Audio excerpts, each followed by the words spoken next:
Sveiki!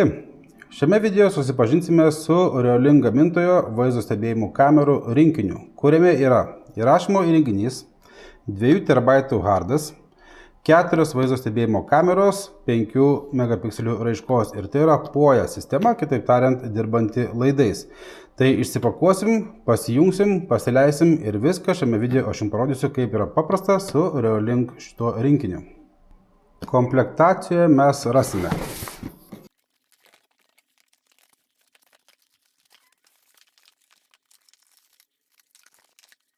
įrašymo įrenginys, jame jau, kaip minėjau, yra įdėtas hardas. Turime 8 kameroms pajungimo lizdus su POIA maitinimu. Reiškia, mes kompletą turim 4 kameras, dar 4 kameras galim pasijungti. Galim pasijungti eSATA, LANas pasijungti į routerį, VGA ir HDMI į monitorių, USB pelį valdyti, audio out, tai kaip viskas aišku, DC in maitinimas. Ir jungtukėlis. Toliau, mums davė vieną laidą pasijungti į routerį, turime pelę valdymui, turime maitinimo šaltinį, jam laidas ir turime HDMI pajungti į televizorių.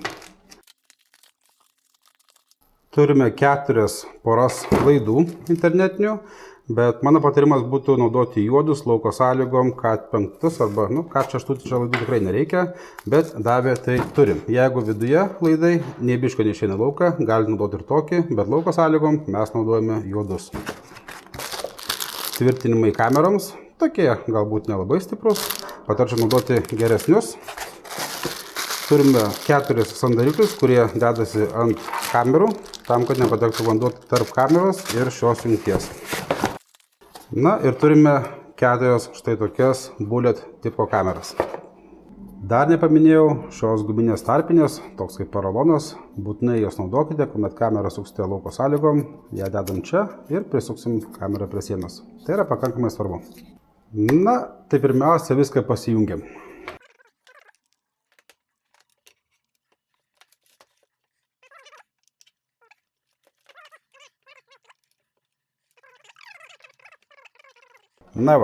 Mūsų pradžia pajungta, tai parodau, kas kur pajungta. Maitinimas, pelė, HDMI, internetas. Čia paskui jungsim kameras. Tai sekančiu žingsniu mes pasileisime įrašymo įrenginį, atliksim konfiguraciją, o kameras pasileisim po to. Tai pirmiausia pasirenkam kalbą, tai jinai liks anglų. Pasirenkam raišką, nepadarykite 4K raiškos, jeigu tokios raiškos nepalaiko jūsų monitorius ar televizorius. Pats procesas nebus sudėtingas, nes žingsnis po žingsnio visus žingsnelius mums praves pats įrašymo įrenginys, taip kad čia nieko sunkaus mes neturėsime. Tai spaudžiam Next, tada mes įsijungime šią opciją, kad mes galėtume prie įrašymo įrenginio prisijungti su Reolink programėlė. Sekantis yra laikas, pas mus yra +2 valandos, arba gali daryti rankinį +3, bet mes įsijungsim šitą DSC, kas leidžia mums laiko zonas keisti automatiškai. Nustatymai štai tokie. 3 nakties keisis mūsų laikas ir einam prie sekančio žingsnio. Sekantis žingsnis yra super paskyra. Super paskyroje susikuriam slaptažodį. Slaptažodį naudokit kažkokį sudėtingesnį ir ne tą, kurį naudojate prie visų savo Facebook ar kitų paskyrų prisijungimų. Slaptažodis sukurtas, koks nors super klausimas, jeigu pamirštume savo slaptažodį. Toliau yra mūsų hardas. Rašo, kad jis yra beveik tuščias, galim formatuoti, bet nėra čia ką, bet paspaust nekainuoja. Visą laiką labai sveika, kas nuo karto hardą kietai diską yra suformatuota. Labai tai patartina yra. Toliau mūsų arba statinis bus IP adresas, tai mes turėsime susivesti routerio IP adresą. Tai yra pats geriausias būdas. Mums bus priskirtas toksai adresas, kurį mes matome viršuje, šitoje eilutėje, kur yra default gateway, šitoje eilutėje, vedasi mūsų routerio IP adresas. Tai mano patarimas būtų naudoti statinį, bet jeigu nenorite čia kažką suprasti ir žinot, pasiliekame automatinį. Tai mes taip ir galbūt ir padarom. Jums tai bus paprasčiau. Toliau mes galim pasivadinti savo įrašymo įrenginį, pavyzdžiui, namai. ir galime įvesti, kam siūsime laišką, kas gaus elektroninius laiškus apie įvykius. Tai šią informaciją jau nerodysiu todėl, kad kiekvienas paštas naudoja savitą sistemą, serverius, taip kad šitoje vietoje jau pagal tai, ką naudojate, teks pasigūglint, paklausti ChatGPT, nes parodydamas vienos sistemos jums kodus, tik suklaidinsiu. Tai mes čia šitoje vietoje nieko nenorėsim, aš spaudžiu Next, štai ir baigta mūsų konfiguracija. Ar buvo sunku? Tikrai ne. Na, o sekantis žingsnis yra pasijungti pačias kameras. Tai dėl laidų minėjau, lauke turi būti juodi. Čia davė, tai davė, džiaugitės, bet mes tokių laidų nededam patys. Rodžio maišelius, kuriuose yra tokios detalės. Jos pakankamai yra svarbios. Tai pirmiausia, mauname šitą, paskui mauname šitą, dedame guminę tarpinę ant laido. Štai taip. Tuomet įsitikinam, kad čia yra tarpinė. Va čia, va šitą vietoje, kad tarpinė būtų. Jis yra be galo svarbi. Kartais šią tarpinę deda šioje vietoje ir čia palieka atvirą. Pralyja vandens, sugenda viskas ir būna labai liūdna. Įstatom. Uždarom. Iki galo pasukam. Viskas gražiai, tarpinė savo vietoje. Čia labai svarbu. Tada stumėm šią detalę. Guminę, įstatomės ją štai taip ir stumėm iki pačio galo. Iki pačio galo. Tarpinė pateko į šią jau plasmasinę dalį. Ir dabar su šituo mes užspausime visą likusią jungtį. Ir iki galo. Viskas užspausta, sandaru ir svarbu. Niekad nemaišys, papildoma apsauga, nelaikykit ant lietaus, stogelis, izoliacija, ką sugalvosit, tai bus gerai, nes šią vietą ypatingai reikia saugoti. Čia ne tik internetas keliauja, duomenys data, bet ir maitinimas. Na ir ką, dabar mūsų darbas yra pasirinkti, kuriam kanale bus šita pati pirmoji kamera. Skaičiukai yra surašyti. 1, 2, 3, 4, 5, 6, 7, 8. Jeigu aš noriu šios kameros, pavyzdžiui, 4, jungiu ją į 4 skylę. Tai kamera štai čia. Nesisuku. Palaukiam, kol užsikraus. Ir nespėjus man slaptažodžio suvest, kamera atsirado pati. Matau, kad atsirado kamera 1 slote, pačiam pirmam. Nors įkišau aš ją į 3.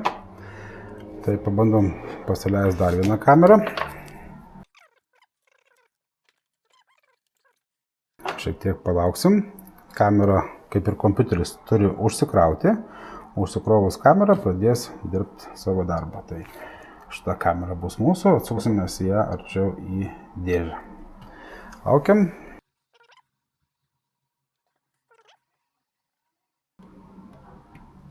Štai, kamera atsirado pati. Nei konfiguracijos, nei tinklo nustatymus, viskas vyksta savaime čia. Taip, kad tikrai nėra sunku naudotis su Reolink įrenginiu.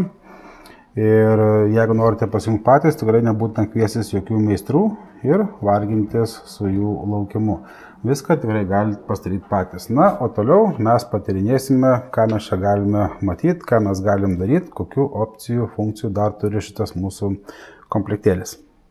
Na, tai mūsų filmuojamas vaizdas aplinkos yra štai toks. Montuojant kameras atsižvelkite į duomenų įstatymus, kad nefilmuot privačios valdos, nefilmuot perteklinių dalykų. Šone mes matome, ką kamera fiksuoja. Tai pirma ikona yra įrašymo, antra raiška.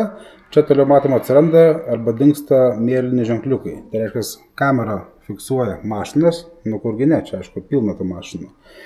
Kamera fiksuoja žmonės, eina žmonės. Ir dar yra tokie būna su rutuliukais, dar gal atsiras. Palaukiam šiek tiek, dar būna trečias simboliukas, va, atsirado. Motion Detect, bendras vaizdo judėjimas, be jokios analitikos, jeigu sumirgėjo, spalvos suvaikščiojo, iškart atsiras ir Motion Detect. Tai čia trumpai apie šias vietas. Toliau spaudžiam pelės klavišą ir apačioje atsiras štai tokia lentelė. Tai playback turbūt suprantam, atsisuksim vaizdo įrašą, čia įrašinėt, neįrašinėt, čia yra vaizdo pasirinkimas konfiguracijos, čia yra pilno kadro vaizdas arba dalinis, galim susidėti kelis langus, čia yra audio, tai jeigu paspausim audio, dabar jis yra perbrauktas, tai va šone atsiras ženkliukas, daro garso įrašą. Sekantis yra nustatymai mūsų kameros vaizdo, šviesumai, kiti nustatymai. Sekantis yra rodom vaizdą ekrane arba ne, pavyzdžiui, sargas. Ir aš noriu, kad jis nematytų kažkokios kameros. Paspaudu šitą, vaizdo nebėra. Toliau, garsiniai pranešimai į mūsų televizorių ir kameros nustatymai. Tai kameros nustatymų meniu, čia yra daugiausiai turbūt visko. Tai visų pirma, mes turim jos pavadinimą. Galim pavadinti kiemas, įvažiavimas, aikštelė, garažas, ką aš čia filmuoju, tą pasivadinsit. Tai bus lengviau suprasti, kai gausit pranešimą, iš kurios kameros atėjo žinutė. Toliau čia yra mūsų IP adresas kameros. Toliau, raiška, čia nieko kažko įdomaus. Mūsų, vadinkim, apkrova, tai mainstream, šitą eilutė reiškia, kokiu mes duomenų kiekiu įrašome į hardą vaizdą. Substream, tai mes kai telefoną prisijungiam, yra mažesni duomenys, mažiau raiškos, bet jų tikrai užtenka. Toliau čia, aišku, galim keisti nustatymus, galim pataupyti duomenų, galim daugiau jų pastaryti, čia pagal situaciją, ką leis kamera. Čia kiekvienos kameros šiek tiek yra kiti nustatymai. Tai susimažinus, pavyzdžiui, duomenų kiekį iki bitrate'o, kamera užkraus jums šiek tiek greičiau. Jeigu turite gerą internetą, galim pasirinkti didesnį bitrate'ą, gražesnį vaizdą matysite savo kameroje. O čia yra, kaip minėjau, mainstream įrašai į mūsų hardą. Sekantis nustatymai, ne ką svarbesni, slepiasi štai čia. Tai pradėkime nuo Smart Detection, išmanaus aptikimo. Tai mes turime, ką atpažįsta kamera. Žmonės, mašinas ir gyvūnus. Jeigu gyvūnus reaguoja kamera per jautriai, mes galim susimažinti. Norim jautriausio, galim pasididinti. Taip kad šitoje vietoje pasinaudojus įrenginiu, po kurio laiko matysite, kaip eina pranešimai, jau reguliuositės visą tai patys.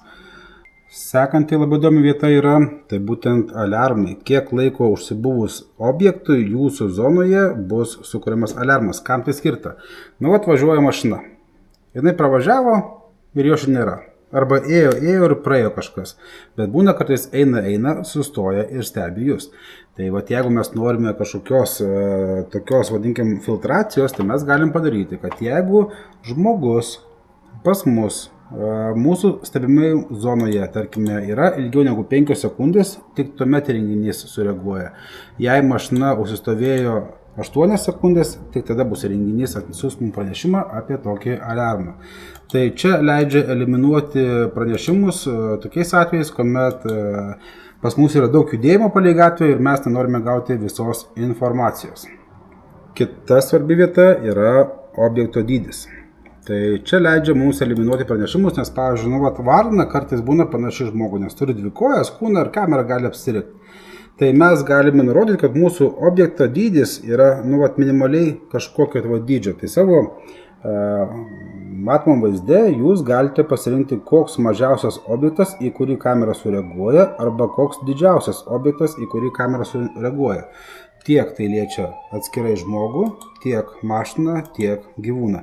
Galbūt mažas gyvūniukas, kuris eina čia, mažiukas šuniukas, tai jį nereaguojam, o jeigu eina normalus šuo, didžiulis, jį sureaguos. Bet čia jau turi pasižaisti patys individualiai. Šita funkcija išties yra tik tais aukštos klasės sistemose ir labai puiku, kad tokia sistema yra pas šitą Reolink komplektą. Ir be galo svarbi vieta yra pačioje apačioje. Yra fiksavimo objekto vieta, į kurią mes stebime, iš kurios norim gauti pranešimus. Nes, gatvė didžiulė, man galbūt nereikia, kad čia važinėja mašinos gauti informaciją, man galbūt reikės, kad čia, pavyzdžiui, aikštelėje atsistos mašina. Tai mes spaudžiame čia ir mes pasirinkam, į kurią zoną veikia. Tarkim, turim kažkokį taromatą. Tai mes pasižymim jį. Mes reaguosime į, bet ko puolė man biški ir gatvės, tai mes kvadračiukai spausdami susimažinam plotą iki tiek, kiek mums reikia. Reiškia, kamera dirbs ir reaguos tik į šią zoną, ir jei šitoje zonoje kas vyksta, jums pranešimą nekeliaus. Aišku, įrašas yra, bet informaciją noriu gauti, kai kažkas ateis į taromatą priduot butelius. Nu, tarkime. Aišku, čia yra išsaugoti. Būtina, nes paskui sakysite, kodėl dariau ir man nieks nesigavo. Tai kol kas turbūt tiek apie esminius nustatymus. Be abejo, temą čia galima gilinti ilgai ir nuobodžiai. Manau, kad puikiai šiek tiek pasieškosite ir patys informacijos. Čia nieko sunkaus nėra. Jei kažkoks žodis jums angliškas yra nepatogus, ChatGPT visą laiką galite parodyti šitą tekstą, jums išvers ir papasakos detaliai. Aš tiesiog pataupysiu jūsų laiką. Ir šiuo kartu tiek. Jeigu norėsite įsigyti Reolinko štai tokį įrenginį, lauksim mūsų Kaune Taikos prospektas 27, be abejo, kamerų yra gerokai daugiau, apie tai pakalbėsime kitose video, nes čia, vadinkime, yra dar tik bazinė, pirminė tokia sistema, o kamerų išties Reolinkas turi daugiau, įvairesnių, sodyboms, miestui, labai plataus matymo kampo ir fiksuoto objektyvų, kintančio, nu, žodžiu. Tai apie tai visą bus papasakota sekančiuose mūsų video. Kol kas tiek ir sakau iki.